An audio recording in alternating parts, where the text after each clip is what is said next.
Good morning or afternoon or evening, depending on where you are in the world right now. I'm very, very happy to be here with you ladies. I really felt inspired to offer this knowledge and wisdom in the hopes of helping more men out there. So, very happy to be here. Um, this class is going to be split up into a couple different parts. So, first, I'm just going to give you an introduction to me and how I became an expert on men. And then we're going to get into the understanding of masculine conditioning. And then I'm going to explain the principles that I have developed with working with men and the principles that I use in working with men. I invite you to ask any questions you want during the call. So, like, if I'm talking, even right now, you could just pop a question in there and I will answer it as we move along instead of like, we'll have time at the end for questions, but I do like to answer them as we move along. So, more than welcome to go ahead and type a question in to the comments and I will read that out loud. So, if I've never interacted with you before outside of this, I'm Justina Victoria, and I call myself a men's sex coach because it's very easy to capture male attention if you use the word sex. Now, if you say you're a men's love coach, they're like, get out of my face. I don't really like it's kind of funny because even one of the girls in the last class brought it up and she said, like, so what about sex? Right? Because we're not going to really go over the aspect of sex itself in this class. Um, but my teachings directly affect the experience of sex. So sex is really a side effect of everything that you'll learn today. And then we can talk about some, if you have some specific questions about, erectile dysfunction or anything like that, we can address that like I did in the last class. So I call myself a men's sex coach, and I'll give you a little bit of a background on how this evolution has happened in my life. So from a very young age, I inherited a belief system from my mom and from the women in my family that men were here and women were here. Women are not to be trusted. They are backstabbers, they're cheaters, liars. They are just friends with you because they want whatever you have. And you have to watch them very carefully. And they're very dramatic and crazy and insane and embarrassing and weak, on and on and on. But men, oh, they're important. They make the world turn. They're up here. And if you want to be important, you need to be up here too. So it's very interesting because there was like a mix of things for me from the moment that I was born around the masculine, which is this natural gravitation towards the masculine from a place of love and not fear, not programming. Every single best friend I ever had was a guy, was a boy literally birth. And so I've got this interesting mixture of that has put me on this path of just this natural soul aligned gravitation towards the masculine, but then also kind of putting the masculine on a pedestal based on, what I learned from my mom, from my family. So, um, what this did was it caused me to mirror the masculine my entire life, to understand them at a level that was essentially beyond what they understood about themselves, because that's the way you play the game, right? If you can understand the game better than anybody else, then what happens? Then you're a pro, then you're in control, right? So if the idea is, well, if you want to be important in life and you have to be up here with the men and they have to accept you, right? Or even put you on a pedestal, oh my God, mind blown, right? Then you have to figure out how to do that, right? There's no guidebook for that. And so this is all that, like, you guys know as coaches, like, this is just this incredible, miraculous, subconscious ability that our brains have. The second you give the brain some information that like, hey, I could be loved or belong in this way, it's like just the wheels are turning and it's like, all right, here's the formulation. Let's figure out how to get this. And so um, part of my expertise is the fact that I was running this program long before I knew anything about sex coaching, right? Mirroring men and understanding them on a level that, like, will sort of supply me the means of becoming highly, highly important and loved and, belonging to something that is important. And so when I joined SLRC, I was part of the first graduating class in 2017. And at that time, I kept running this pattern in relationships where I was going into relationships in the masculine, attracting a man in the feminine so that I could have the control. And we'll get more into that in a few minutes. But I was in a marriage. I was with my ex for 8 years, and 6 of those years I was struggling with having sexual desire for him. So we eventually turned our relationship eventually kind of eroded into this sort of sexless experience of me rejecting him and him being hurt, and it's just this cycle of pressure forever and ever. And I was on this mission to figure out what was wrong with me at the time. And I was following Layla, and I was actually in a point in my life where it was sort of serendipitous, where I about a year, I would say about a year, maybe 2 years before Layla had launched the Tantric Institute of Integrated Sexuality, I was going to school to be a doctor, which was my ultimate dream in life. Like, I really wanted to be a doctor. And so I went into a different career first to be able to pay for medical school. And I ended up becoming really successful in that first career, but I wasn't filled with satisfaction for it.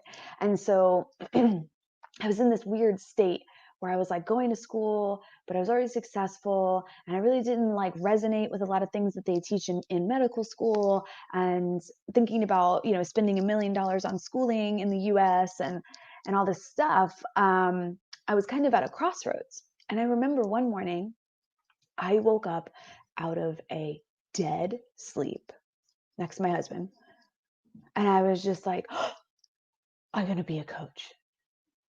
And he was like, what the fuck is that? And I'm like, I don't know, but it's what I'm going to do. And at this point, I had never met a coach. I had never read a book by a coach. Like, I didn't know anything about coaches or coaching. So it was very bizarre. It was like a download. Like, I just woke up one day. It was like, I'm going to be a coach. And I didn't even know what it meant. I had no idea what it meant. So I actually quit school, focused on my career at the time, which was already successful. And I started looking into this idea of coaching. And I started these sort of very, like, you guys know, these like super ridiculous, vague coaching certifications, life coaching certifications, and all this kind of crazy stuff. These, and back then, which really wasn't that long ago, it may have been about 5, 6 years ago, coaching was like, it was unheard of at that point. And life coaches were just kind of like a thing. People were like, well, I don't know what that is. So we've expanded at an insane rate in this industry in the last like 6 years. So I'm doing these little certifications, and I'm started to kind of like attract clients. And at the time I was really like mindset, and it had nothing to do with sex or anything like that. I was just trying to help people become more organized and more fulfilled and that kind of thing. And simultaneously was experiencing this sexless experience in my marriage. And it was sort of mind bending for me, because I'm a natural problem solver. So I look at very complex situations, I boil it down, and I create a very simple understanding. It is like my superpower. And this experience in my relationship, where it was like, I loved my husband. I felt I was in love with him. I was attracted to him, like physically attracted to him, but I just could not, for lack of a better term, get it up for him. And this was just like mind bending for me. I'm like, I'm going to figure out the solution to this, right? So I started diving in, and the more like I was upgrading my consciousness through the understanding of like coaching and personal development, which personal development had always been a passion of mine. I started delving into the sex realm, right? And that's how I ended up finding Layla. So um, it was not long after I started following her content that she had posted, or she sent out an email saying, I'm launching my school. And I was like, the second I read that, I was like, this is it right here. I've always been obsessed with like the mysteries of love and sex. And so I was just like, this is what I'm doing with the rest of my fucking life. I cannot wait. Get me in there right now. I remember being like so nervous that I was like not going to qualify in some way. Because I was like, this is it. Like if I don't get this, my life is over. This is the thing for me. So anyway, when I got into SLRC, there were some very important things, programs that I had become aware of that I wasn't previously aware of. And one of the things was this understanding of the fact that I was putting the masculine on a pedestal, and essentially I was putting the feminine in the trash can out back. And I remember, uh, at the time, I had two best friends. And for once in my life, one of them was a woman. So one guy, one girl, both I considered my best friends in the whole world.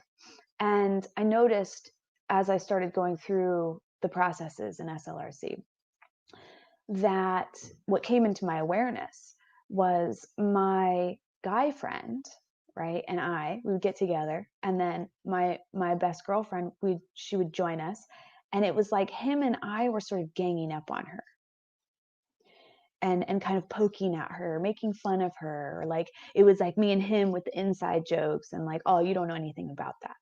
And I mean, this is my best friend. And so I started noticing that I was doing this, and I kind of sat down one day and I really looked at it, and I realized that my relationship to my guy friend was actually very shallow, very kind of like brotherly, like fuck with each other, like ha ha ha, make fun, you're an idiot, I'm an idiot, whatever, whatever. And my relationship with my best girlfriend it was nourishing and it was deep. And at this point, her and I had been best friends for, I want to say, maybe 8 years. So it wasn't like this person just came into my life. It's like we were very, very close for 8 years, and we were growing together. Our level of consciousness was growing at the same rate, and we would have these long, deep conversations, and you know, um, and she knew my soul, and I knew her soul. Yet my relationship with him was here, and my relationship with her was here. And so I remember taking her to the beach one night, and at the beginning of SLRC, and doing this like feminine ritual with her, because she actually introduced me to witchcraft like years ago. I was like, you're crazy. And she's like that magical kind of beautiful natural feminine essence, and that's probably one of the reasons why I was friends with her but rejected her simultaneously for many years, because I would just see her as weak. And so we went to the beach this night, and I remember this was the first ritual that I ever did that was, the core of it was like feminine, or there was a focus on the feminine.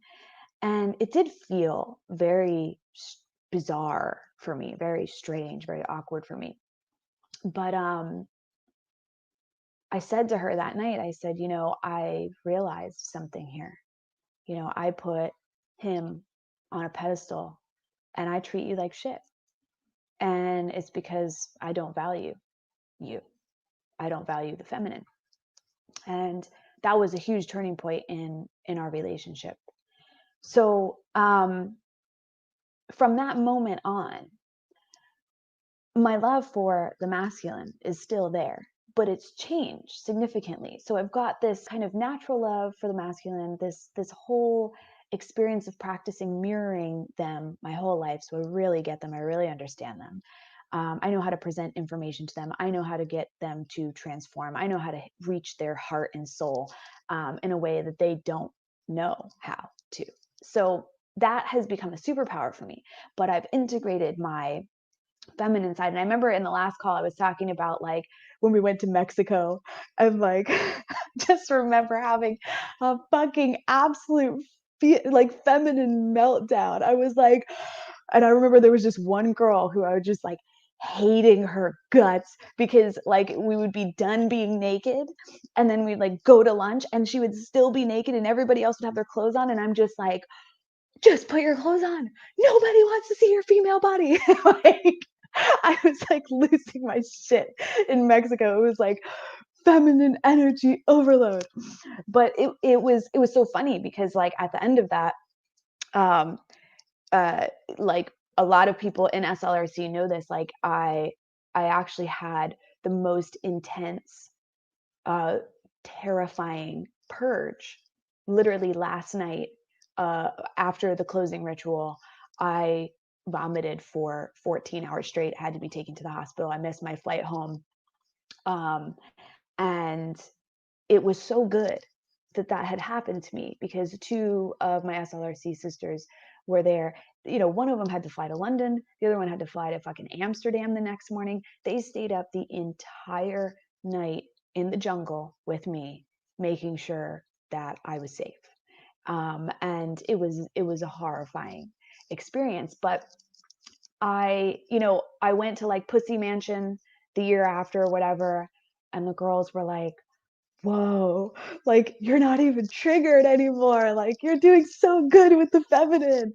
And so I've embraced that so much. So we're going to talk about the masculine and masculine conditioning. But one thing I want to drive home, if anything, in this class is that one is not more important than the other.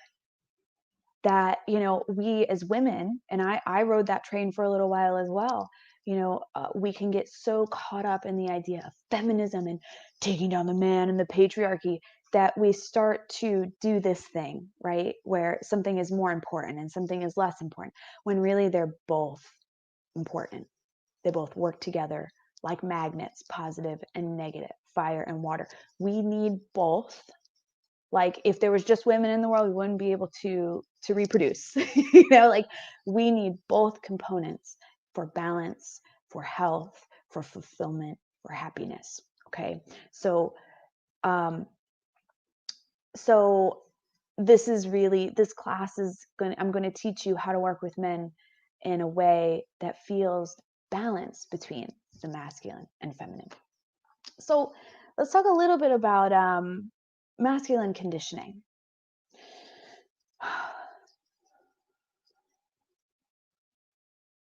I love to talk about Santa Claus when I begin talking about masculine conditioning. It's such a great, tangible way to describe what men in the world today experience. So I want you to imagine that you're a guy, okay? And you want to be Santa Claus. And if you're Santa Claus, you will be loved and you will belong. The whole world, everyone will love you and your vital needs will be met. Right? You're going to feel great. So if you want to be Santa Claus so you can be loved and belong, you know exactly what to do. Doesn't even matter where you're from in the world, doesn't matter what religion you have, right? If you wanted to model your life after Santa Claus, you could do it in a measurable way. You know where he lives, you know who he's married to, you know what he wears, you know what he eats, you know what his purpose is in life, you know who he employs, you know what his business is, you know what he drives, okay? If you wanted to live your life as Santa Claus, you could do that. And you could measure your success against this blueprint. But what most men are, if not every man on this planet, honestly, are experiencing is a different kind of blueprint. And that blueprint doesn't say, here's what you wear, here's how you talk, here's what you do for a living, here's who you employ, here's who you're married to. It doesn't have any of those factors. It just says, be physically strong, fuck a lot of women, and be emotionally avoidant. None of these things are true to begin with. That's the first thing. And second of all, none of these things are measurable. How do you know that you've fucked enough women to now be considered a man and then be loved and belong? How do you know if you've avoided enough emotions in life to finally reach the pinnacle of man? You don't. These things are immeasurable. So the problem with this, and there's many, many, many layers to this, but this sort of surface layer is it creates a feeling of such significant failure in the men in our world today that it is soul crushing. Now, if we talk about energy dynamics, one of the ways, and we'll talk about how this conditioning plays out across the spectrum. One of the ways that this conditioning plays out in an energetic form is by creating so much fear around failure, fear of not being enough, that they actually get pushed onto one end of the energy spectrum or the other.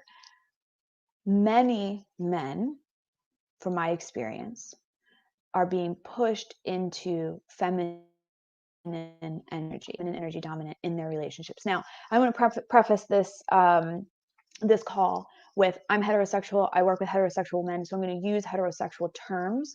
When I'm talking about masculine and feminine energy, I want you to use whatever term resonates with you, because what we're really talking about is like positive and negative magnets. We're talking about attraction and the polarity that comes from that attraction. So you could be two women in a relationship, one's going to be masculine dominant, the other one's going to be feminine dominant in relationship. So you can call it like, I kind of compare it to like God. Some people are kind of I'm triggered around the word God. I don't like the word God. I use the word universe. That feels good. It feels safe for me. So whatever words you want to use, could be fire, water, positive, negative, whatever you want to use for masculine, feminine, use that. And you can use this across any relationship. Because no matter if it's same sex or not, there's always going to be positive and negative polarity that come together. And we'll get more into how that works later. But so masculine energy, let's talk about what it actually is. The naturalness of the masculine is future oriented. It is achieving, planned out, organized. It is grounded. It is protecting. It has very strong direction, moving moving powerfully through the world in the direction of truth, right? So if we break masculine down, it's really truth and control, protection and direction. Feminine is the complete opposite. It is present moment, play, dance, flow, experiencing. And very simply, it is trust and surrender, right? And we cannot trust and we cannot move into our surrender, right? So what does that even mean? Because most people are like, what is wave a white flag?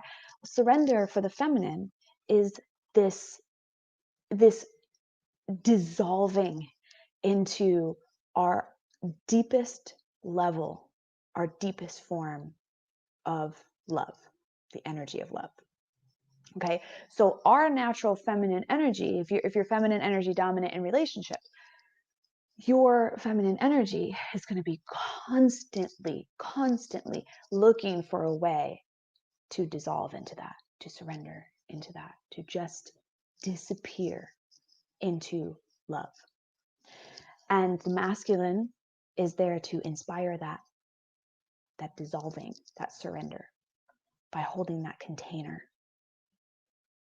So these two elements, they work together in such a profound way. I mean, we are just beings here to experience in the physical world the energy of love, have it run through our nervous system, have us connect with others. I mean, it's just, it's honestly like my favorite thing in the entire universe. So we have these two pieces, they're integral. One cannot work without the other. And as feminine energy dominant in relationship, if you do not feel safe, if you do not trust, then what happens, right? We become hardened, we poke, we nag, we're checking the stability of the man that we're with, because we're like, I'm tired. I don't want to be doing direction. I don't want to be planning shit out. I want to dissolve into the absolute ecstasy of love. Let me do that. And it doesn't matter whether you're conscious of this or not, your energy is carrying that information. So, so what this does, right? Again, talking in heterosexual terms, a lot of the time, this fear of failure pushes men into a surrendered state. They don't want to direct. They don't want to lead. They don't want to organize. Why do that when it's immeasurable? Why do that when I have no idea whether or not I can succeed or fail? So what we're seeing more and more and more of is this backwards dynamic of what's natural for, let's say, a heterosexual couple. Woman, feminine energy dominant in relationship. Man, masculine energy dominant in relationship. They come in backwards. This is something I have unbelievable experience in, because every single one of my relationships, based on my conditioning as a woman and my conditioning around the feminine, was to find a man who is in a surrendered state. And for two reasons. The first reason was I felt comfortable being the masculine role. I felt comfortable with masculine energy. I did not feel comfortable with feminine energy. Not only did I not feel comfortable with it, but I thought it was absolutely fucking weak. I don't want anything to do that. I was taught not to have anything to do with that. So I need to wear the pants. I'm doing the directing. I'm doing the protecting. And what this does is keeps me from having to feel that uncomfortable feeling of the feminine and not deal with any of that. But it also allowed me to be the one in control of his mental state, his emotional state, his physical state, his financial state. And what happens when somebody controls all those things for you? They become dependent on you. You become dependent on them. And so for me, it was this, again, the brain is so, it's just miraculous, the things it comes up with without us even knowing. It's like, oh yeah, I got this formula for you. It's going to keep you safe forever. And untold consequences, right? Like we don't realize running those programs and not actually having awareness of them, what it does to our lives. But I was like riding high. I'm like, yeah, this is great. I'm the one in control. No one can ever tell me what to do with my money, right? And this person's never going to abandon me because he needs me. But the problem with that, there's actually two problems with that. The first problem is that that's not love. Love comes from desire. It doesn't come from need. Fear and need are entangled. And I wanted somebody to want me, not need me, even if I didn't know that's what I had wanted. And the second thing is, it's what's the word I'm looking for? It is the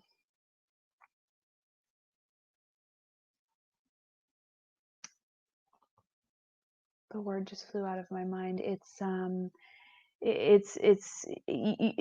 impossible to continue running that energy through your nervous system for extended periods of time when it's not natural to you in relationship. So for me to be in the masculine 24 hours a day, 7 days a week in my relationship with a man who's in the feminine, it depletes my nervous system. That's the word I was looking for, unsustainable. It's unsustainable. So what would happen for me is this really incredible, amazing pattern of attracting a man in the feminine. About a year goes by. I can't even stomach having sex with him anymore. And I break up with him. So I had 3 long-term relationships where this pattern was present over and over and over again. And I had no idea it had to do with, my understanding of masculine and feminine. And one thing that I learned here before I pop back into the spectrum of what masculine conditioning does is that the feminine is, I mean, I can't even, the word strong is not even, it doesn't even do it justice. To surrender is the most powerful, strong, I don't even have the words to describe what it takes to be in the feminine, to love from that place. It is something that most people will never be able to achieve. So my understanding was actually completely wrong. Didn't even make sense. Doesn't even make sense. So when a guy is conditioned on these three intangible, immeasurable ideas, which starts at birth, it will push them essentially to one end of the spectrum or the other. So this spectrum looks like this. On this end, we've got a guy who fully embodies these conditions. He's stone face.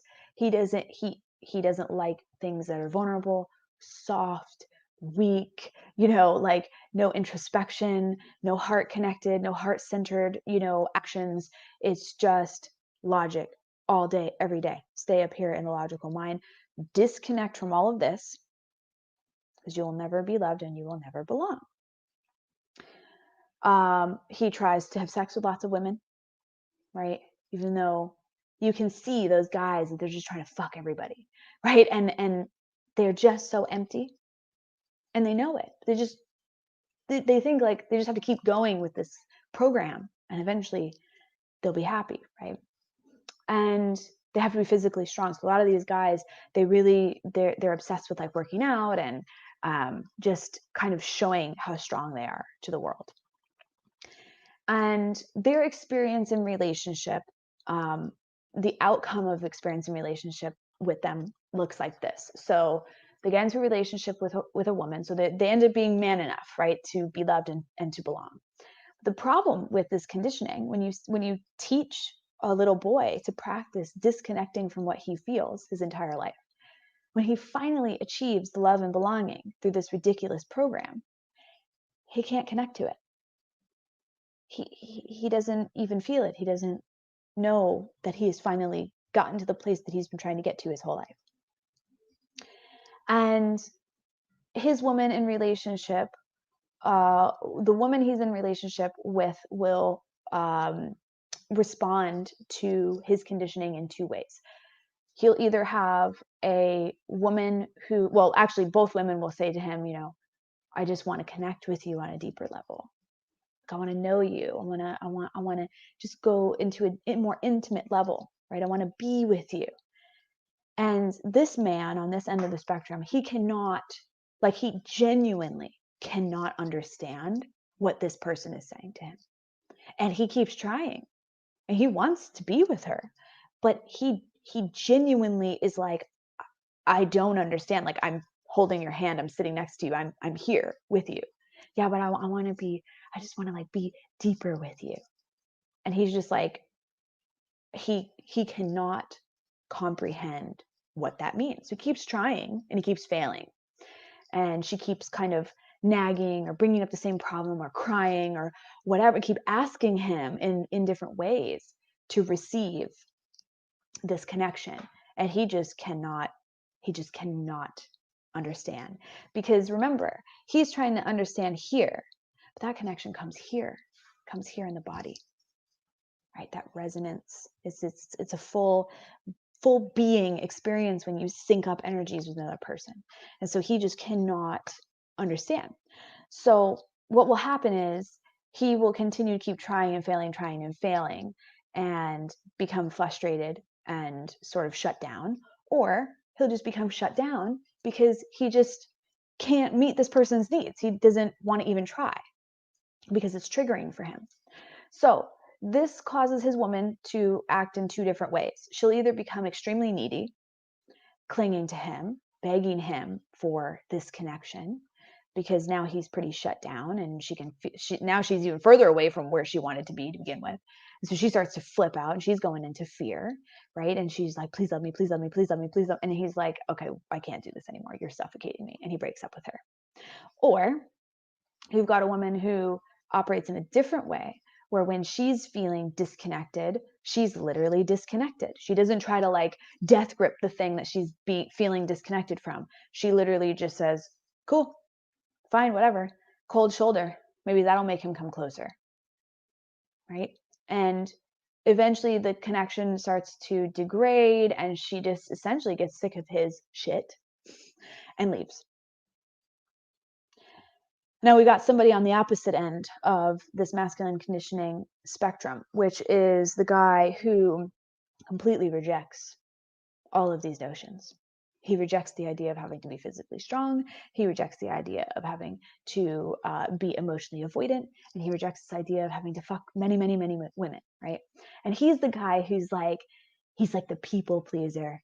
Like he comes to you and he's like, feminism, yeah, I'm totally on board with every idea and every decision you have ever made, and consent.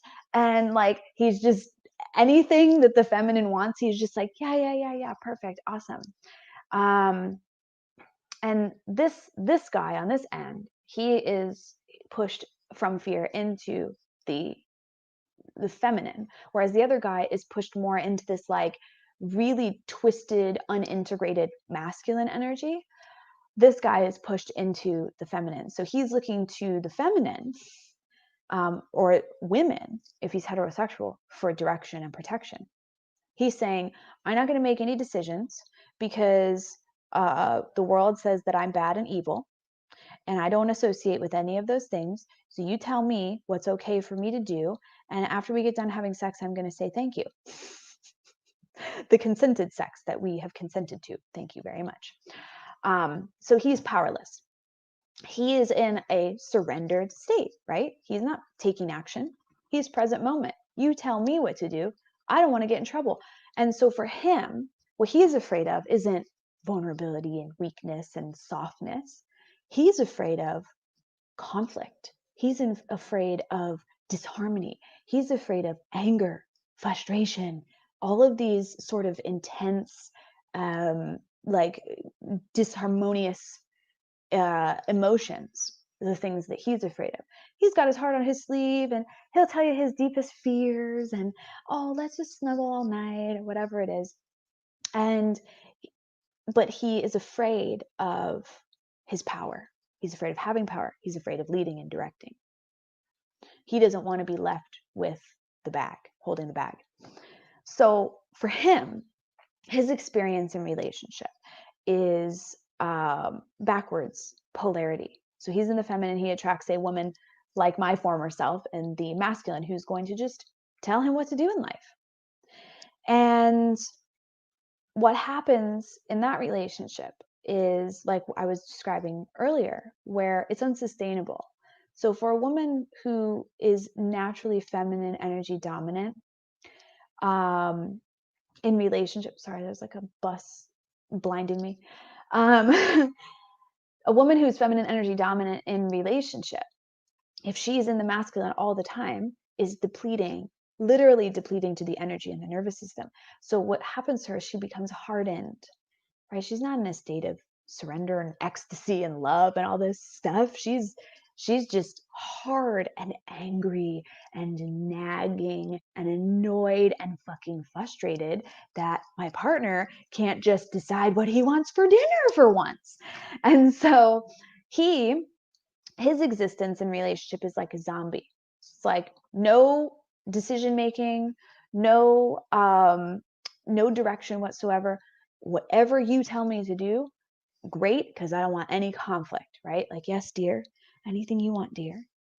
And so his existence becomes depleting in him in the way that he just becomes like powerless, like putty, like he's just spineless. He has no power in his body. And the outcome of this, like the outcome for me many times over, was, this woman can never just be natural. She cannot trust this person because he's looking to her, right? So she's got to keep it together all the time. She's got to direct and lead, and there's no room for you to surrender into, or dissolve into like the ecstasy of love. Who's going to hold that space for you? So she'll lose sexual desire for him. And eventually, I say they either lose sexual desire, or she loses sexual desire, or They just stay together out of fear forever and ever and ever. That happy wife, happy life mentality where both people just hate their existence, but they're too afraid to see what happens outside of that.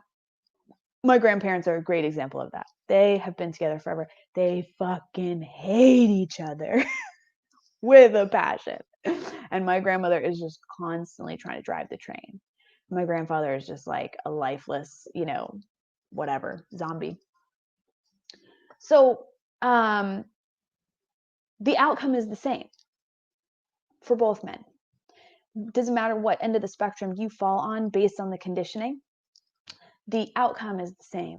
You never reach a state of feeling love and belonging, plain and simple. So when working with a guy, what you really want to do is identify where he's at in integration of his energies. And there are some very easy telling things when just having a discovery call with a guy that you can see when it comes to this energy dynamic.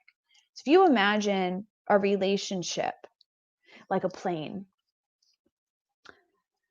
and to have a really great, long-lasting, healthy, happy relationship, that would be like a plane flying through the sky, just being lifted by the air, in flow, no kinks, no turbulence, sunny sky, right? That is a good, healthy, happy relationship. So we use that as an analogy, right? If you have two people in the feminine in relationship, that means nobody's taking action. So you put two people in the cockpit, what happens? The plane never gets off the ground. And you'll see this in men who have been pushed into the feminine through fear. They'll say something to you like, I just don't understand. I've never had a long-term relationship.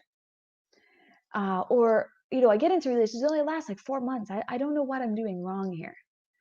Right. And the problem is this is a very interesting segment of men.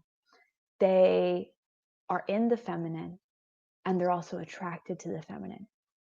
So two negative magnets coming or repelling each other, right? So she may find some initial things about him to be attractive, but over a very short period of time, it just, like two people in a surrender state, nobody's taking action, right? What happens? Nothing happens, right? So it just fizzles out like that. Then you've got two people in the masculine. So they get the plane off the ground, right? But it's like having two pilots, not a pilot and a co-pilot. It's two pilots, and both people are trying to direct the plane, and eventually that chaos crashes it. You want to have a conductor or a pilot and a co-pilot in relationship. So what I say when I'm working with clients and especially people in relationship, and the way that I conduct my own relationship, is understanding that these energies we have both of them in our bodies, and as a single autonomous individual, we use them 50-50. We need to be integrated in both masculine and feminine. Feminine allows us to feel, to experience, to be in charge, be present moment, sorry, not in charge, but to recharge, to connect, to play, and just be in flow. And the masculine allows us to be businesswomen, right? To achieve, to be future oriented, to take action, to lead and direct and create and invent. And so we need both of these energies. They're both so important. If we're just in the feminine, we flow through life doing nothing, creating nothing, giving nothing, because masculine is giving, feminine is receiving. And so we just experience, and we never get to be the creator in the feminine state. And in the masculine state, we're just creating, we're just cranking shit out all the time and just constantly having to lead and do and take action, but never time to just chill and recharge and just be with that creation now, right? So it's very important that we integrate both of these energies just from an individual standpoint. But when we go into relationship, I always use the example of like 80-20. People think it's like 50-50. It's not. It's more like 80-20. And these are not like hard set rules. You don't want to get into like this space of like, I have to be feminine 80% of the time, but you just want to use it as like a guide, right? You want to be in a relationship where the natural, true, dominant energy for you in relationship is expressed 80% of the time. 20% of the time, you're in the opposite energy, right? So in my relationship, my boyfriend leads, directs, creates, plans, organizes, protects, and leads with his truth 80% of the time. And for me, I get to just fucking be in bliss.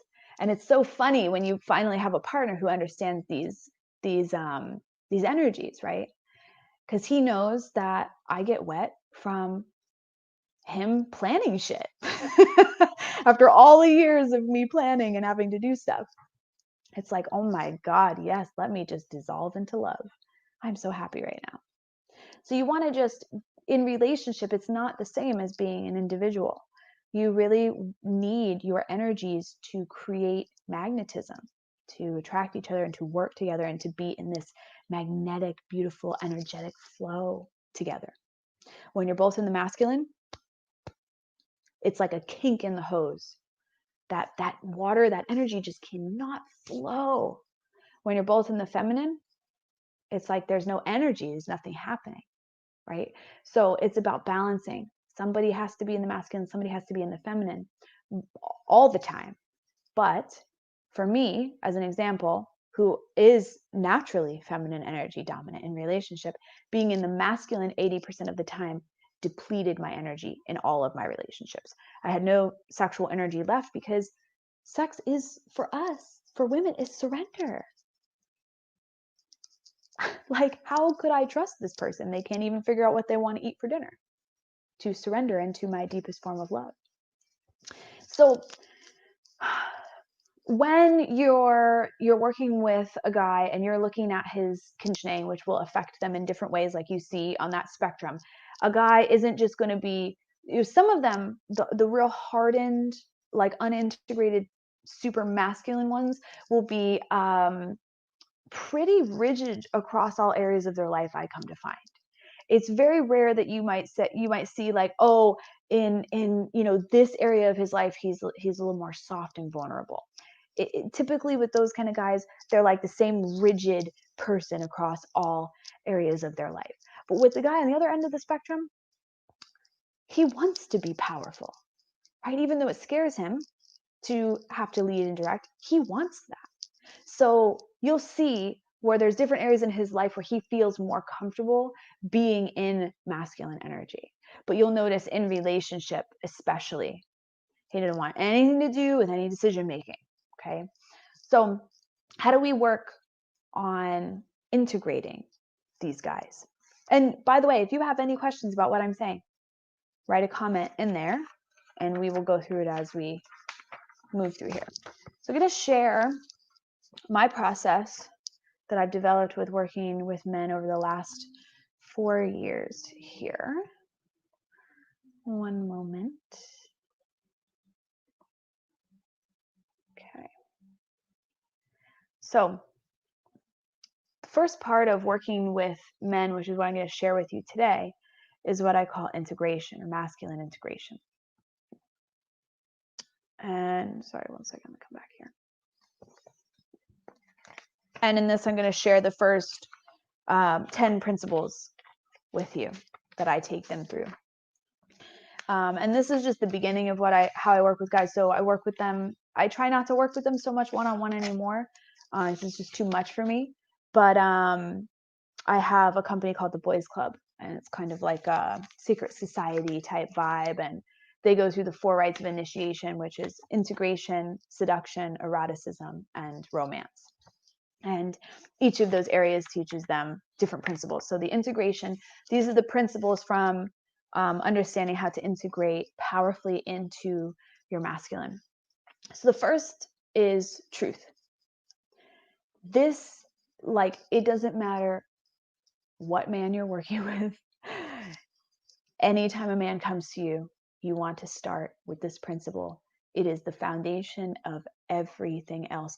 And it will be much more apparent to you how they struggle with truth versus with a woman. So if you say to a woman, typically, once in a while you'll find a woman who's like, I don't know, but you work with a woman, you say, tell me what you want, right? Let's go into the five senses reality.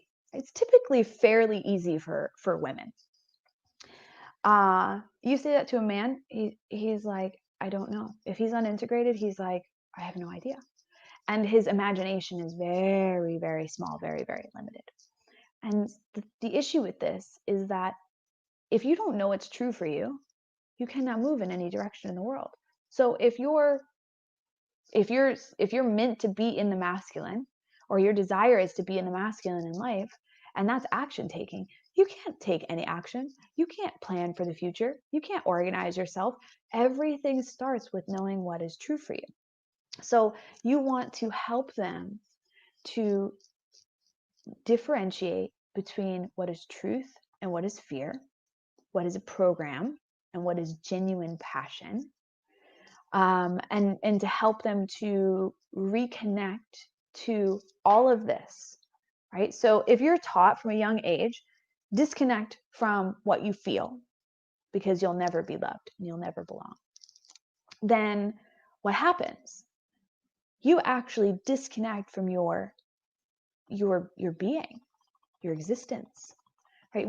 That's all we are, really, is feeling beings. There's nothing beyond that in this life. We're physical and metaphysical beings. We have a physical body with metaphysical energy running through it. And if we don't connect to that metaphysical energy, we don't exist, because that's really, like, outside of this body, that is all we are, is that energy. So when we teach little boys, hey, be emotionally avoidant, what we're actually saying is deny your existence. So they end up practicing that their entire lives because they think that at the end, the reward is, I'll be loved, I'll belong. But it's a fucking lie. It's a fucking lie. So the only way to help somebody understand what's true for them is to help them to reconnect to the sensations in their body, right? Our feelings tell us what's true for us, right?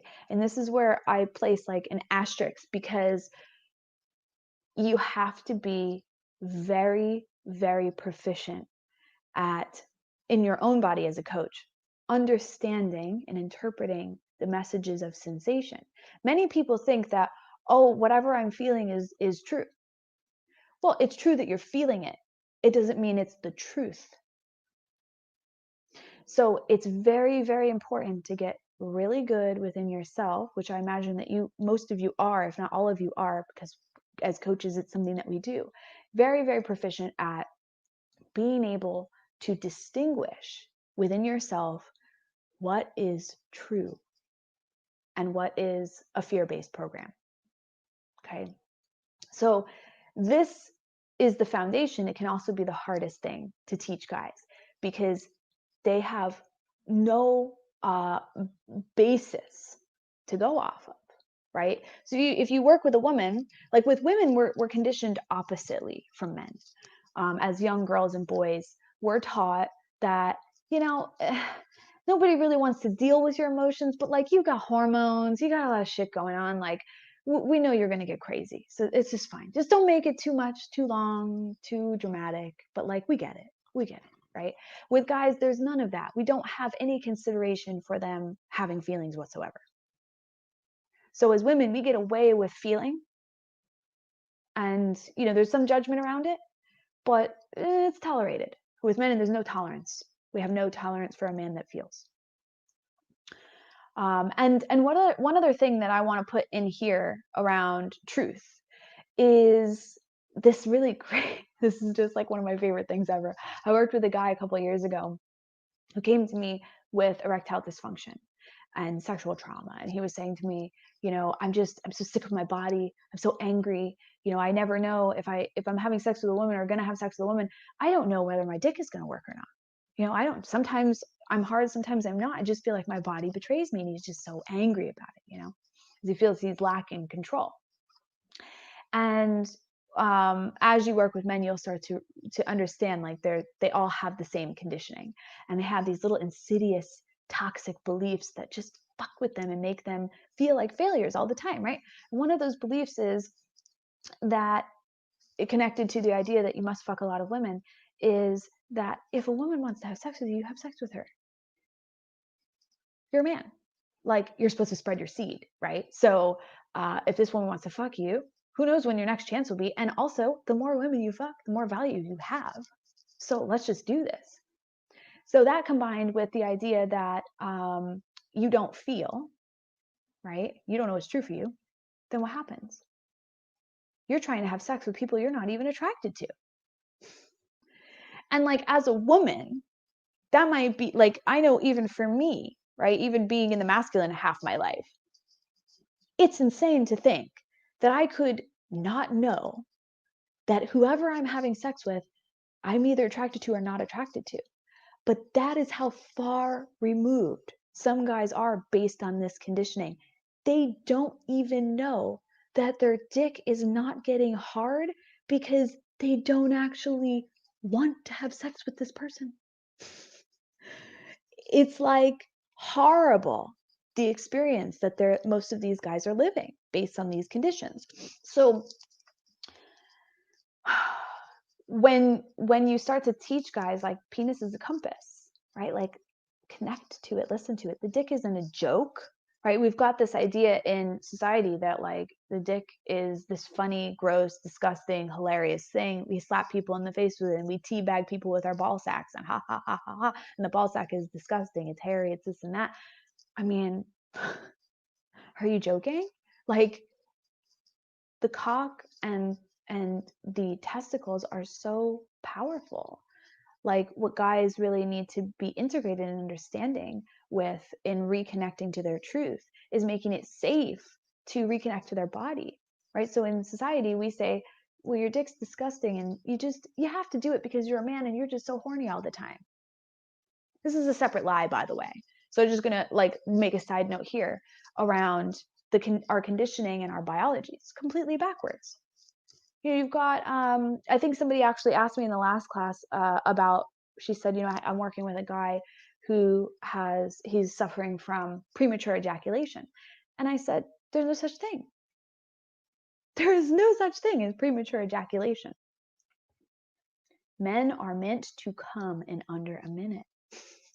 That is how their bodies work. That is how their biology is set up. And it's so funny because our conditioning in society is completely backwards. So you've got, women who are multi-orgasmic. The reason we're multi-orgasmic is because we are biologically meant to have sex with many men on the same day as to produce the most genetically healthy baby. And men who jerk off under a minute, come, fall into a post-orgasmic haze as to move out of the way for the next man. We are set up this way biologically for our survival, for our evolution, for our reproduction. And it's just so hilarious to me when a guy's like, oh, I'm suffering from premature ejaculation. I'm like, you're just normal. That's normal for you. Now, the cool thing is that we're conscious creators, right? So we've got this insane conditioning that says, our biology says, here's the way it's supposed to be, right? But then we're like, oh, it would be really cool to just teach everybody the opposite of what's natural for them and then watch them go insane in life and try to figure out what the fuck is wrong with them their whole lives, right? So it's like this funny joke where we teach little girls like, hey, the more sex you have, the less value you have. No one will ever love you and you'll never belong. And then we look at little boys and we say, oh my God, I know that like you come in under a minute and like after you come, it's like physically hard for you to even just get up and walk around. But like you're meant to be fucking lots of bitches and like your value comes from how many women you have sex with. So you better get started spreading that seed all over the world. It's ridiculous. Like it's fucking ridiculous what we do with these ideas that we perpetuate in life. We torment ourselves, right? So premature ejaculation, it is even real. It's a ridiculous title that we've made up to say that you are not enough in some way, except actually you are, because your body is supposed to work that way, but you were never taught how your body actually works. We're taught some other ridiculous thing to live up to. So, so things become messy between men and women, boys and girls, because we have opposite conditioning. None of us are living natural. Absolutely none of us are living natural. Now, back to the idea of being a conscious creator that I was saying before. The miracle of being a human being is that we are conscious creators. We can affect change in our biology with our minds using our conscious energy, the energy of our consciousness. We can affect change in our reality and in our bodies, in the physical world. And so you don't come out of the womb as a marathon runner, right? You don't come out of the womb and say, I'm going to go run 25 miles now, Ma, see you later, right? But you can. You hold that vision and your body will adapt. It's the same for men. They cannot hold the vision of being a marathon runner in sex if they are bogged down by this thing that they think is wrong with them. Well, I have to fight against, this defect I have, which is premature ejaculation. It's like, no, you can't run 25 miles because your body doesn't naturally do that. But you can practice and lengthen the amount of mileage that you can run, and eventually you'll get there. And so it's the same thing when it comes to this stuff. It's just about getting the correct information out to these guys. And so truth, direction, they go hand in hand, right? Helping a man to reconnect to and understand his truth. This is the hardest part, guys, with working with men, is helping them to reconnect and differentiate between what's true for them. And so I do a very simple exercise of yeses and nos. And by having them, let's say you start week 1 with them and you give them yeses and nos, and all you're doing is essentially, really just using the felt sense to differentiate in your body what feels like a yes and what feels like a no.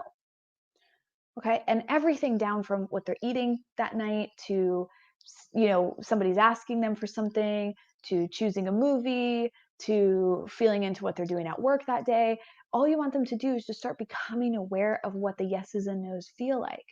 And then you'll find that there's a man who has practiced so heavily around disconnecting from what he feels that he'll say to you, well, I don't really feel anything in my body. It's just in my mind. I just feel it in my head. There's nothing in my body, which is, it's a experience of resistance, and it is an experience of just practicing that thing and really truly believing that for so long. You have to remind somebody in that state that they have a brain stem connected to a nervous system. You have trillions of nerves in your body, right? If you walked over there and stubbed your toe, you would feel it. Correct? That's what I say to them. And they say, well, yeah.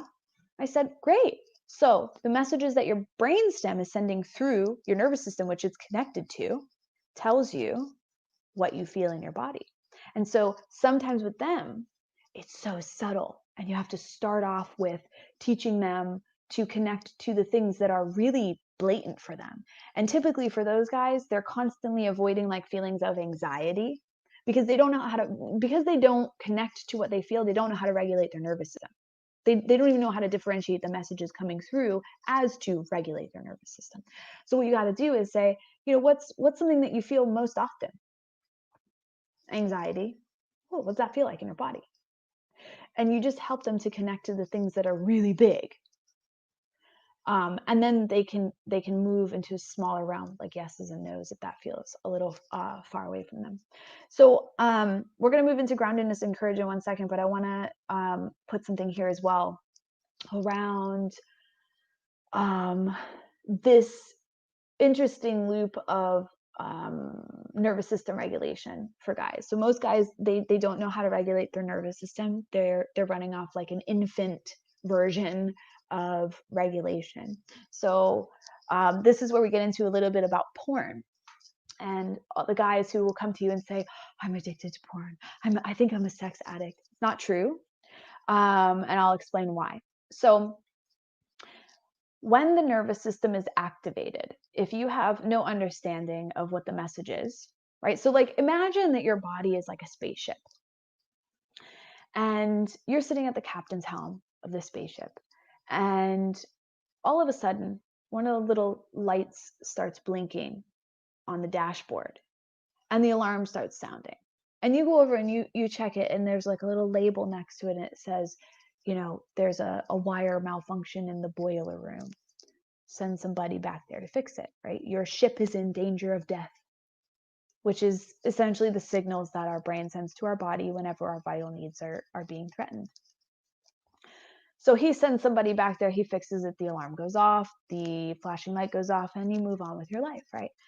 Most men, because of their lack of understanding of what's true for them based on these three principles of masculine conditioning, or these three ideas of masculine conditioning, their little button or their little flashing light goes off and then the alarm starts sounding. There's no label there. So they can't go over and look at it and say, oh, I got to go get, the wire in the back room. They look at that and they say, maybe there's a ship outside that's going to collide with me. And I look out there, there's no ship. Okay, well, maybe the oxygen is running low in the ship. Oh, the oxygen is fine, right? And so they do this day in and day out, trying to figure out what the fuck is making this alarm bell sound. And eventually they can't figure it out because they don't have the expertise, right? It's like being a mechanic of a spaceship, right? But having never learned anything about being a mechanic of a spaceship. So they say, okay, well, it's been weeks, this fucking alarm won't stop going off. I'm fed up. I don't know what this is about. Obviously, I'm not in danger of death, even though this thing is trying to tell me I am. Put some earplugs in. Go in the other room so you don't have to look at the flashing lights, right? The nervous system never deactivates because the root cause is never addressed. They don't know how, this person doesn't know how to decipher the message that's coming through the spaceship to get the alarm to go off. And it's not a malfunction. The brain sees that there is a danger to one of your vital needs. So most men are walking around with earplugs in, and those earplugs in our world take the shape or take the form of, drinking, using drugs, binge eating, binge watching TV, having orgasms. Okay. And all of those things really quiet or calm the nervous system for a short period of time, or they interrupt the message, right? So if you drink alcohol or you do drugs, right, the alarm is still sounding up here, but there's a distortion when you're doing drugs or when you're drinking alcohol. You can't feel it, right? It's being quiet even though it's not really. So once that wears off, the alarm is still on. So this is really akin to putting earplugs in and just going about your life, but there's an alarm bell going off. Now, the porn thing is where we get into this interesting loop. So guys are not addicted to porn.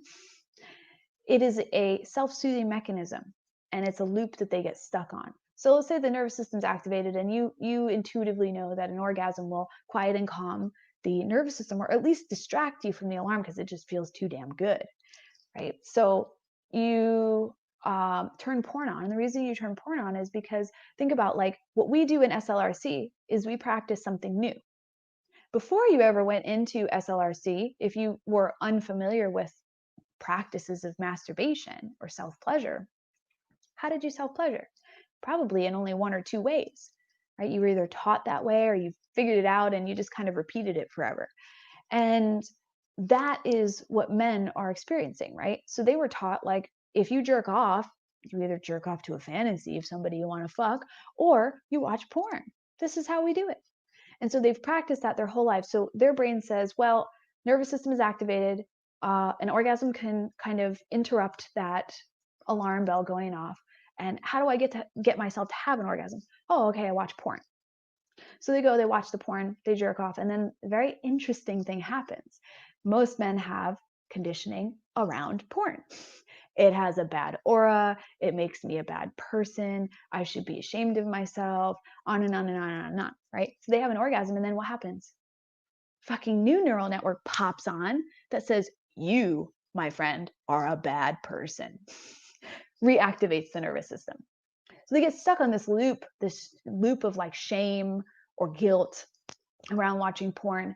And the only way to make that stop now is to have more orgasms. So let's watch more porn and then feel even worse about myself, right? So that's how that loop happens. This all comes back to being able to regulate the nervous system. And then one thing that is my mission in life that I want you guys to know is that the male suicide rate is 4 times higher than females. 4 times higher. And it is my belief through doing all of this work and really understanding men and working with men and working these ideas out and these concepts out by working with them, that it all comes back to masculine conditioning. You know, that alarm is going off in the spaceship and you just can't take another day of this fucking alarm. Suicide is a self-soothing technique. It quiets and calms the nervous system permanently, but it quiets and calms the nervous system.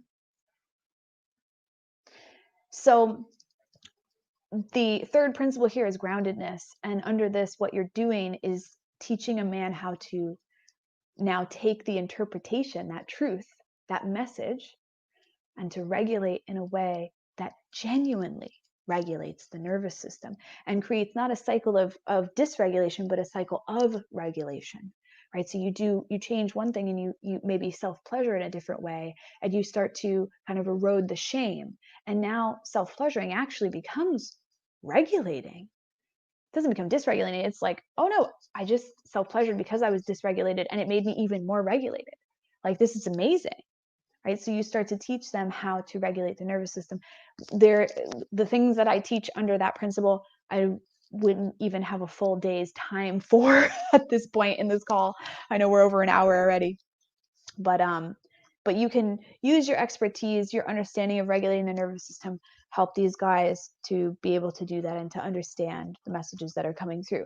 Then we move into, once you get those things down, right? Like, you understand what's true for you. You understand how to interpret the message. Now you understand how to healthily regulate the nervous system. You're starting to feel more powerful, right? You're feeling more grounded. You're feeling more at peace. You're feeling more in control. You're stepping more into that masculine energy, that masculine essence. Like, yeah, okay, cool. Like, I know what I'm doing. I know where I'm going in life. I'm feeling good.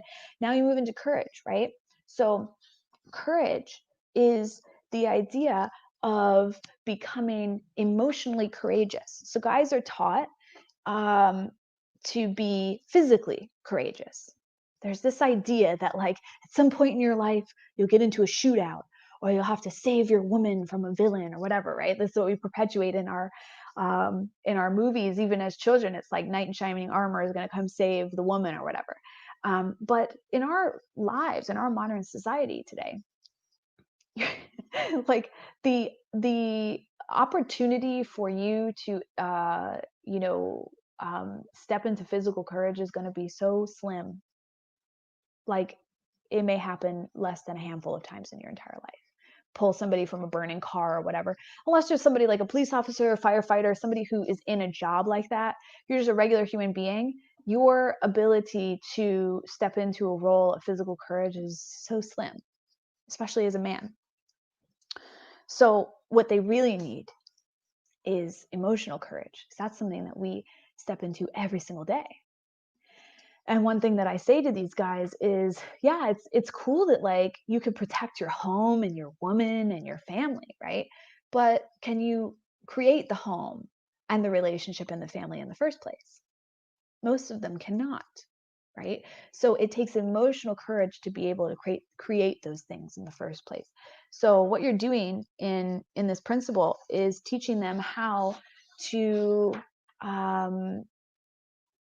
sit with what they feel, to feel the fear, and change the relationship to that fear, change the relationship to the things that they normally would avoid. Now we'll move into the second set of principles here. If I can get my, there we go.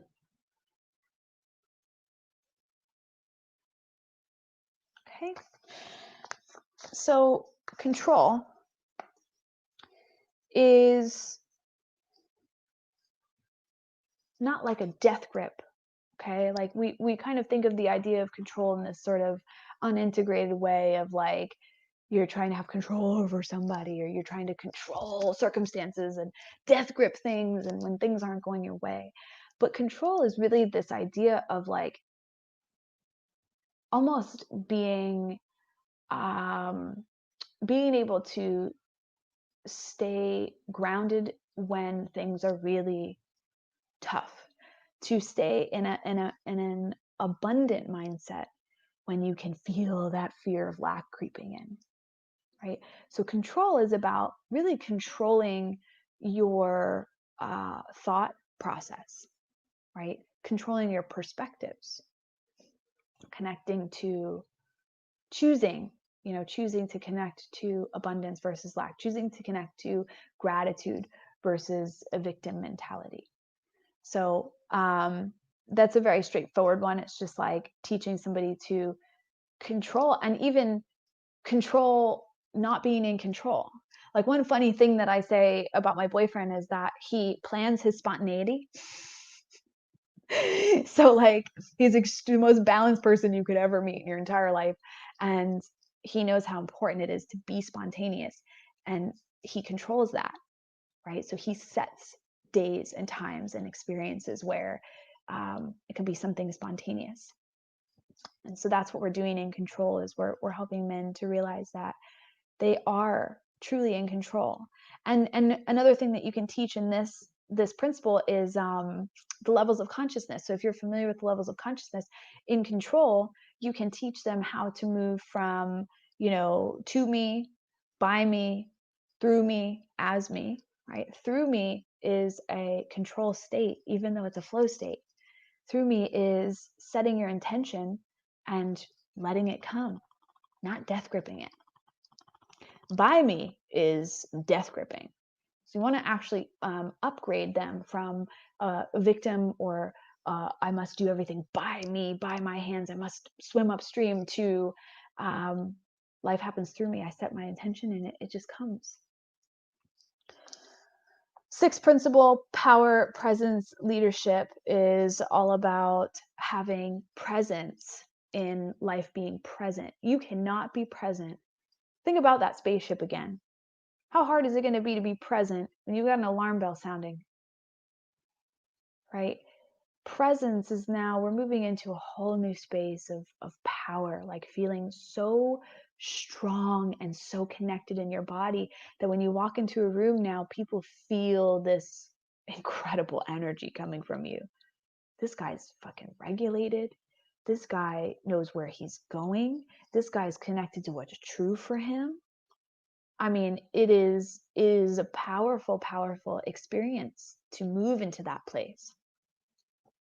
And presence, when you get to this place with them, is something that to get really excited about, because this is where they start to change their love life. We as women, we as those who are feminine energy dominant and are attracted to the masculine, the thing that we crave most beyond anything is a man's presence. And it is the one thing that we are constantly nagging and poking around for, because most men cannot be present within themselves. So now they're moving into the sixth level of, presence, and they're leading from this place, and they're saying, this is where I'm going. You're welcome to come. This is where my train is going. I'm moving in the direction of my truth, feeling powerful and great about it. Hop on if you want. If not, like, have a great day. 7 is protection. It's one of my favorite principles because it's not about, again, it's not about physical protection. I must be strong. I must fight. It's actually about boundaries. So the guy on the one end of the spectrum who is pushed into the feminine through fear, he has very little boundaries. It's that people pleasing, whatever you want from me, I'm disconnected. If I know it's true for me, I'm not going to follow that because I don't want anybody to hate me for choosing myself over them. It's creating boundaries in that. And also dissolving boundaries that prevent you from being in alignment, right? So the guy on the other end of the spectrum, who he's got a boundary around his heart, he's got a wall up around himself, right? I'm going to dissolve that and realize that those things are not protecting him. Principle 8 is honor, and it's also one of my favorites because it's so beautiful. And this is about now commanding respect of the masculine. Like you're taking a guy through this journey, and now reaching this place where they understand that the masculine isn't stupid. It's not a joke. It's not gross. It's not dirty. It's not disgusting. It's not useless, directionless, powerless. It is profound. It is important. It is gorgeous. It is just grounded, and there isn't even a word for how powerful it is.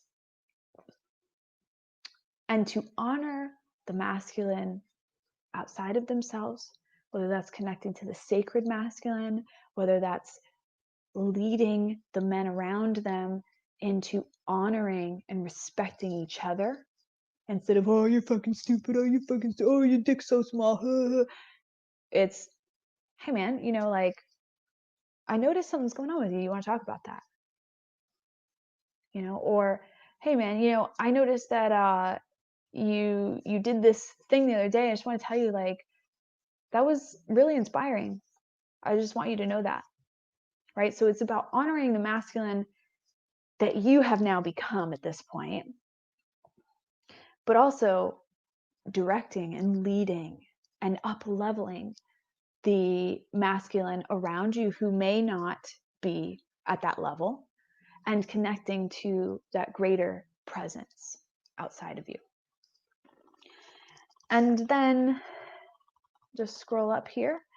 The last two are balance and alignment. So balance is now fully integrating into masculine and feminine energies, right? So looking at, okay, where are you at in the spectrum now? So if you were all the way over here on the really hardened end, okay, we've brought the walls down, we've allowed you to connect to yourself, interpret messages, become more powerful, become more grounded, regulate the nervous system, on and on and on and on. But we have a little bit more to work around your belief systems around the feminine. Same with the guy on the opposite end of the spectrum. Okay, what are you most afraid of experiencing? Anger, rage, conflict, right? All right, let's go deeper into those things. Let's look at your relationship to the masculine. So you remember what I talked about at the beginning of this, you want both energies to be integrated. So this isn't just about, hey, let's teach you to be integrated in your masculine. Let's teach you to be integrated. That's why I call it integration. It's about complete balance. Okay. And finally, something that I've developed around the idea and the principle of alignment is now having them connect to the wisdom of the 4 energy centers in their body: dick, guts, heart, and head. And so they are actually going, instead of disconnecting, most guys they're here. All of this is shut down. They've got no connection to any of the wisdom here. It's just problem solve all day long.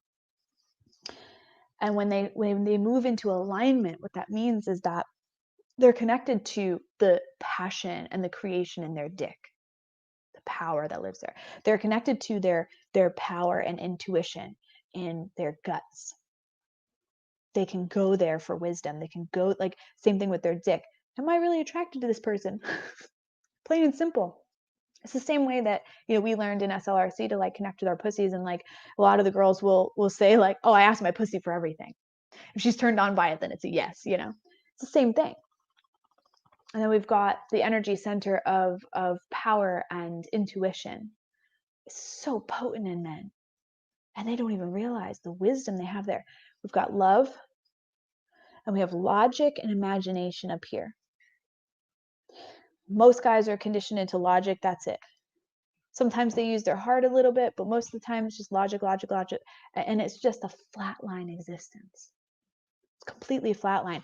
So when you get into what I call an aligned man state, the dick, guts, heart, and head are all working in alignment. It's a straightening. It's an erection of their spirit. So we're just going to pause there. There's a lot of information. I'm going to grab something to drink. I'm going to give you guys a few minutes to post any questions that you might have in there, and I will pop back over to answer some questions. And if I think of anything else that I might have shared in the last class, I'll share those things too. So give me 1 second here. I want to stop sharing my screen.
Okay, fantastic. So I'm not seeing any comments come through or questions come through, which I'm not sure if maybe there's like you guys aren't able, because somebody like actually type in to make sure that it's working. Just type anything into the comments.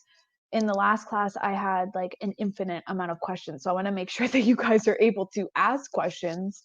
Let me check my Facebook as well, just to make sure that everything's working correctly.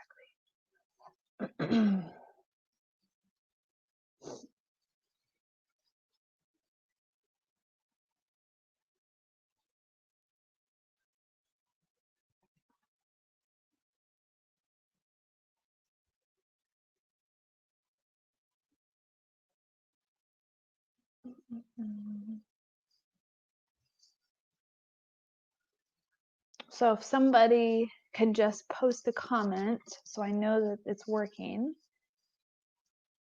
And if I don't see anybody, oh, there we go. Okay, starting to work. Okay, perfect. Thank you, Moira. Let's see. So let's look at this question. What would you do if a man is constantly dropping into his mind, telling stories about years ago when in the five senses reality? I know this happens like a lot, actually. It can be really exhausting as a coach to kind of like need to like reroute somebody over and over and over. So what I do with them is I actually say to them that we're going to move beyond the story, right? So I'll give them some time. I'll say to them, like, look, express this. I want you to imagine like purging this and just let them talk. Just let them say whatever it is he needs to say, right? And then I explain to them, like, hey, now we're going to move beyond the story and into just the sensation. And you may have to keep redirecting and rerouting in the beginning, but eventually they'll drop in. It takes a few sessions typically with somebody like that, but then eventually they start to feel really good, like really confident about what they're doing as far as sensations go. Let me know if that answered your question. I've been following polarity for a while, so really enjoyed this view on healing it. Thank you very much. Yeah, I love polarity. It's like one of my favorite things to teach. How would you address the issue of a man wanting to improve his sex life, but never was attracted to his girlfriend? Well, I mean, plain and simple right there, dick is the compass. If he's not interested in having sex with his girlfriend, then he probably shouldn't be with his girlfriend. So, that's something that we have to deal with as coaches. we typically know, like as soon as somebody comes to us, it's like we know it's true for them before they know it's true for them. So all you want to do is just keep guiding him back to what's true and helping him. That's why that's number one. That's number one on the foundation, because if they don't know what's true for them, right? So this guy is just tormenting himself over and over every single day. Staying with somebody he's just not attracted to, can't improve his sex life with somebody that he's not attracted to. And also exploring something as well, which is the biological aspect. We may be physically attracted, we may be mentally attracted, we may be energetically attracted to somebody, but if our biologies do not line up, there is no getting around that. There is no belief system that is going to change that, unfortunately. So working with somebody like that, who actually I do often with guys, again, because they're so far removed from what's true for them, they typically end up in relationships where they're like, oh, I'm attracted to other people, and and it's like, I don't really teach monogamy. I teach the naturalness of biology, but it's based on what serves the client's desire, right? So if somebody comes to me and they say, I want to be monogamous, right? Then we move down that track. If somebody says to me, I don't want to be monogamous, then we move down that track. But for somebody who comes to me and says, I do want to be in a relationship. I want that significant other. I'm not really interested in having multiple partners, but like, I just can't help but like wanting to fuck everybody else. Then you have to look at what's true for that person. And you guys know, we will fucking ignore what is true for us if we feel that it is going to put us in an unsafe situation. I did it for 6 years of my 8-year-long marriage.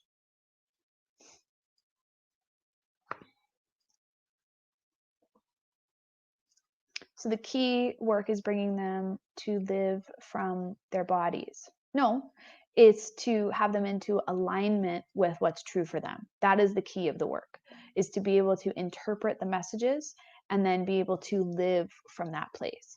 So sometimes that's an embodiment. Sometimes it's up here. Sometimes we need to problem solve and we need to imagine greater than where we are. So it's not always in the body. It's not always a feminine state of experience.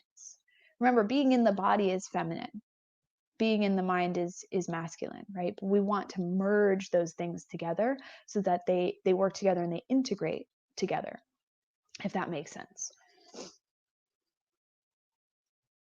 But in the beginning, yeah, it's more heavily teaching them to be in their bodies because they've practiced not doing that their whole lives. So it's with anything, with anything in life. If you've done, one half of a practice, like let's say playing the piano, right? Let's say your whole life you knew that you were supposed to be playing the piano with both hands, but you only been playing with your left hand.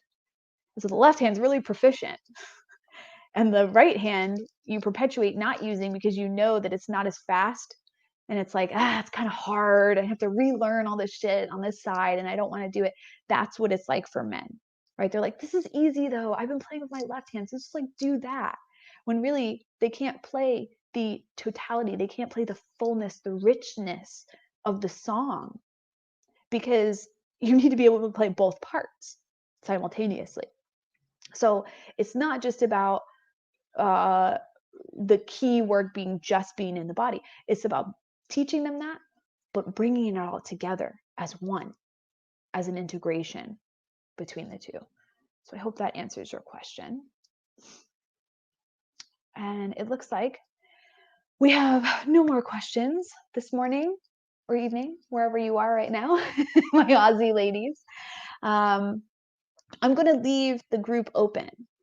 It is just so much fun for me to be able to answer questions on men and male clients. So we're going to leave the group open. And as you guys are working with men, drop some questions in there. Like, I have no problem supporting you guys, giving you understandings, advice, whatever. I might do another class. Like maybe I might do a more advanced and in-depth understanding of these principles and working with men and that kind of stuff, because it's so much fun. I love it. So I'm going to keep the group open, and yes, I will be sending out a replay of this. Oh, 1 second. I think we got another question here. What would you do if a man is trying to be leading during an exercise? If a man is trying to be leading during exercise. So are you saying, like, is he trying to be the coach essentially?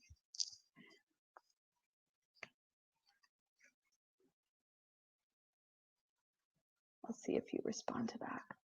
That's what I'm thinking you're saying, is like he's trying to be the one in charge during the session. So I would just point that out to him.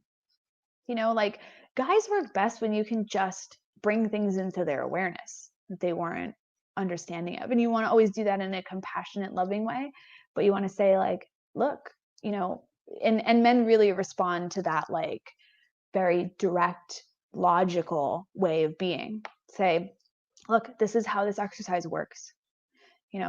I'm going to lead you through this, and I can feel that you're in resistance to that. Let's explore that resistance. Does it feel unsafe for you to kind of let go and fully go into this this exercise? So, I think you said yeah. Cool. So guys are going to be filled with resistance, as most people are. Resistance is our safety mechanism, right? So any guy that's trying to kind of, like, that idea of him leading during an exercise is just deflecting. He wants to do it his way. He wants to do it in whatever way is most comfortable to him. But you got to remind them that coaching is not about being comfortable. It's literally the opposite. It's about moving into the unknown and becoming comfortable with the comfortable. But you can only do that if you practice moving into an uncomfortable state, and just explore the resistance, explore the part of him that's wanting to lead through this and what it's protecting him from. What is its responsibility? What does it think he's in danger of in going deeper into this exercise? It's all about focusing on the resistance. Anytime you have a guy trying to do anything that doesn't have to do with the exercise, it is a piece of resistance. And so you just want to say, okay, hold on a second. I'm feeling the resistance. Let's stop here and let's explore this resistance. And sometimes they'll become more resistant. Sometimes they won't. You can do breathing exercises with them, but it's that part of it is not so much, like, so heavily like a man thing. It's just a safety mechanism. I mean, I tell you how many women I worked with who don't want to go deep, or they're in resistance and they're just saying, oh, I've already done this before, or I can lead myself through this, or whatever it is, right? It's just resistance. So this is kind of a separate thing to men in general, where you as a coach want to get really comfortable with somebody's resistance. Typically we feel resistance in the beginning and we feel like, oh, it's not working, or oh, I'm not that great of a coach, or I'm somehow not good enough, or oh, it's throwing me off my game, or whatever it is. We just want to remember that resistance is part of this game. It's part of this whole process. And if you can create a relationship to resistance, like, ooh, yeah, we're coming up with a challenge right now and I'm going to fucking blow this person's mind, right? Then you're in a different state. You're having a different relationship to the feeling that somebody could be rejecting what you're presenting and saying, oh, now it's starting to get juicy. This is starting to get fun. Let's see what ways we can get around this. For me, that is probably a little bit, and I feel like most coaches, because most coaches are problem solvers, but I love problem solving. I love formulating. I love getting around obstacles. So when somebody's resistance comes up, it's very exciting for me. And so you just want to look at it from that angle. Like, you just want to say, I'm feeling the resistance, like, because you can feel it as an energy and it will show up in different ways. Like, in this might be trying to lead during exercise. So you just want to kind of slow things down. So once you start slowing things down, then it gives them a chance to kind of be like, oh, I'm trying to run away with this resistance here. And then break it apart and say, here's what I'm noticing, here's what I'm observing. Let's look at that. What way is this part of you serving you? In what responsibility does this thing have in this moment right now? And do you feel comfortable going underneath that? Do you feel comfortable kind of putting that to the side for just a few moments? We're not getting rid of it. We're just putting it over here for a few minutes, just to explore that mushy gushy thing that's underneath. Yeah. Yeah, because I'll pop that up here. Because the resistance is scary for us as coaches. It's like, oh no, like what does it mean about my coaching, right? Or what does it mean about my ability to get this person, the transformation that they're asking for, right? So like loving it and challenging somebody instead of feeling like it's just, oh well, they're just in resistance, so I guess we'll have to think of doing something else next time or whatever. It's like, no, no, no, let's go into that. Let's look at that, because that resistance is always a protection mechanism, always. And if they're not aware of that, if you don't make them aware of that, you're not doing your job. Like our job is to fucking create awareness. Like, and we think, like most people think coach's job is like transformation and this and that. No, it is about awareness. The more things that you make somebody aware about themselves, the more ability they have to choose and be empowered and transform, right? But it all comes down to having awareness first and foremost. And that's why we hire a coach to begin with, because we're like, some shit is going on and I just don't know, like it's in my blind spot. I need somebody to say, here's what I'm seeing. So when the resistance comes, it's an invitation to you as the coach to say, here's what I'm seeing. This is why you hired me, right? And they're going to want to hide, but you just have to remind them the point of this is that you're hiding from yourself. That's why you got me here, so that I can x-ray vision you and say, this thing is in alignment, this thing is in alignment, this thing is out of alignment. What do you want to do with this out of alignment piece? You want to just leave it there? Are you not ready to mess with it? Great. Okay. We'll check in on it next week. Or are you ready to like see what that thing is up to and like where it came from and what his purpose is? All right, let's do it. So it's just fun, it's just a challenge. It's just about getting somebody to be aware. It's not about pushing them into transformation. It's just about saying, hey, here's what I'm seeing coming up. Would you like more awareness on this? Or are you not ready for that? And letting them choose. So, okay, so we are at an hour and 42. So I'm going to end the call here. I want to thank you guys for letting me do this. This is my passion. Bringing the male suicide rate down is my everything. It is the mission that I'm on. And the more of you that I can give this information to, the more men we're going to impact and the better the world's going to be, the more integrated and more loving the world is going to be. And I want to thank you for giving me this opportunity, because this opportunity wouldn't be here if nobody was here with me watching and listening and wanting to learn. So it really means a lot to me to be able to present this information and you guys allowing me to